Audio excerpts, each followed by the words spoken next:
I also found across the board that the countries we visited, the leaders we spent time with, are prepared to make the necessary commitments, to make the hard decisions, to advance all of these objectives, to advance this vision for the region. We're heading now to Israel, where I'll have an opportunity to share with Israeli leaders everything I've heard thus far on this trip, and also to talk to them about the future direction of their military campaign in Gaza.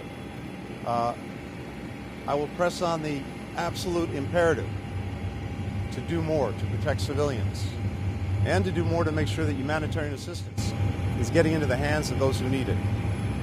We'll also, of course, focus on our relentless efforts to bring back the hostages, Americans, Israelis, and others. And we'll talk about how we see the future for the region and for Israel. And I'm convinced that there is a future path that can actually bring lasting peace and security for Israel, that can ensure that October 7th never happens again, and that can bring the region together, that can meet the aspirations of the Palestinian people, and do it in a way that makes this a region focused on the future, not on the challenges of the past. With that, happy to take a couple of questions. Ian? Secretary, your trip is partly about trying to prevent a wider war, but Israel has now killed 2 Hezbollah leaders within a week. What does that say about U.S. leverage over Israel, and doesn't that risk a second front?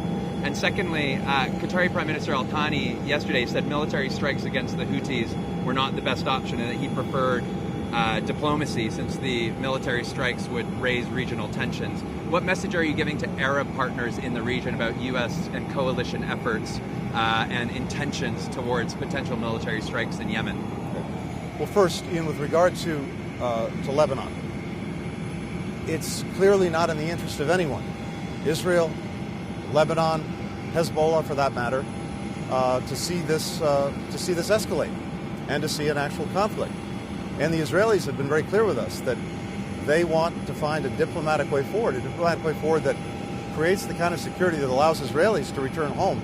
Nearly 100,000 Israelis have been forced to leave their homes in northern Israel because of the threat coming from Hezbollah in Lebanon, but also allows Lebanese to return to their homes in southern Lebanon. And we're working intensely on that effort and doing so diplomatically. Second, with regard to the Red Sea, the international community as a whole faces a challenge. These attacks, consistent attacks by the Houthis on international shipping, are a threat to everyone. We talked about this yesterday. You've got about 15% of the world's commerce every day going through that strait, going through the Red Sea. And these attacks are having a real effect on the prices that people have to pay for food, for medicine, for energy.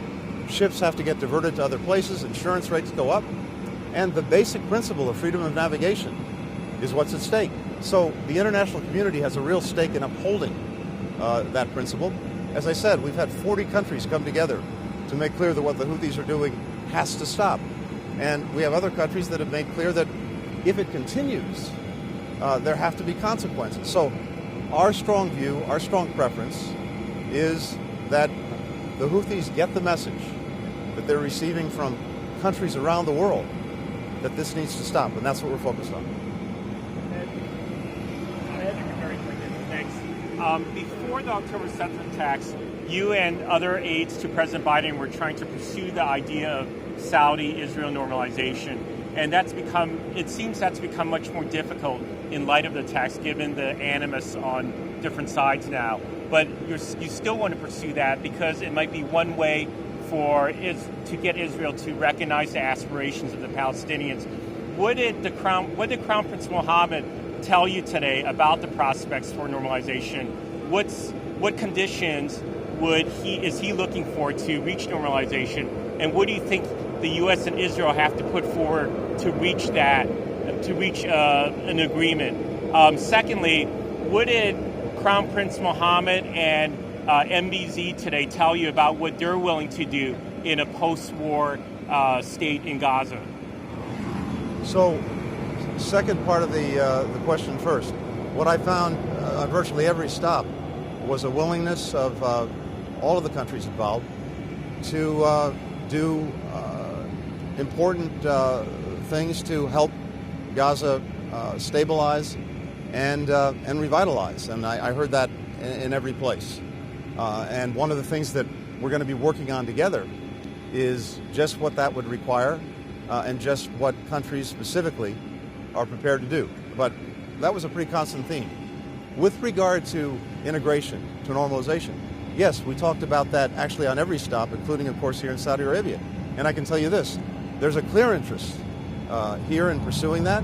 There's a clear interest in the region in pursuing that. But it will require that the conflict end in Gaza, and it will also clearly require that there be a practical pathway to a Palestinian state. This is what I heard from everyone we talked to about it. But the interest is there, it's real, and it could be transformative. Thank you. Thanks, everyone.